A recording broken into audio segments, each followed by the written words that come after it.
അപൂർണതയിൽ നിന്നാണ് കാമം ഉണ്ടാവുന്നത് എന്ന് പറഞ്ഞുവല്ലോ. ഇല്ല, പറഞ്ഞിട്ടില്ല. സ്വാമി മാറ്റി പറഞ്ഞത് ശരിയുണ്ടോ? ഉറപ്പിച്ച് പറയുന്നു, അങ്ങനെ പറഞ്ഞിട്ടില്ല. അപൂർണതാ ഭ്രമത്തിൽ നിന്നാണ് കാമം ഉണ്ടാവണമെന്നാ പറഞ്ഞത്. അപൂർണതയിൽ നിന്നൊന്നും പറഞ്ഞിട്ടില്ല. അപൂർണതാ ബോധത്തിൽ നിന്നാണെന്നും പറയാം. അപൂർണതാ ഭ്രമം, അപൂർണതാ ബോധം എന്നൊക്കെ വാക്കുപയോഗിക്കാം. അല്ലാണ്ട് അപൂർണതയിൽ നിന്നല്ല കാമം ഉണ്ടാവുന്നത്, ഒരിക്കലും അല്ല.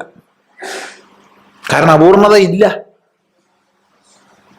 ഞാൻ സച്ചിദാനന്ദ പൂർണ്ണനാണ്, പിന്നെ എങ്ങനെയാ അപൂർണത ഉള്ളത്? എന്നാൽ തൻ്റെ സച്ചിദാനന്ദ പൂർണ്ണത അറിയാതെ താൻ അപൂർണനാണ് എന്ന് കരുതുന്നത് കൊണ്ട് അതിനെ പൂർണ്ണമാക്കാൻ വേണ്ടി കാമം ഉണ്ടാവും. അത്രയേ ഉള്ളൂ. അങ്ങനെയെങ്കിൽ സരസ്വതി ദേവിയെ വരദേ കാമരൂപിണി എന്ന് സ്തുതിക്കുന്നതിൻ്റെ പൊരുൾ ഒന്ന് വിശദീകരിക്കാമോ? കാമു ദീപ്തൗ എന്നാണ് ധാതു. കാമരൂപിണി എന്ന് പറഞ്ഞാൽ അങ്ങേയറ്റം പ്രകാശരൂപത്തോട് കൂടിയവൾ. ദീപ്തി, ദീപ്തിമത്തായ പ്രകാശപൂർണമായ രൂപത്തോട് കൂടിയവളാണ് കാമരൂപിണി. ഒരു ശബ്ദത്തിന് അനേക അർത്ഥങ്ങളുണ്ട്.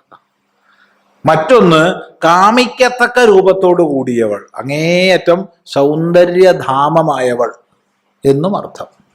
ഇത് രണ്ടും ശരിയാണ്.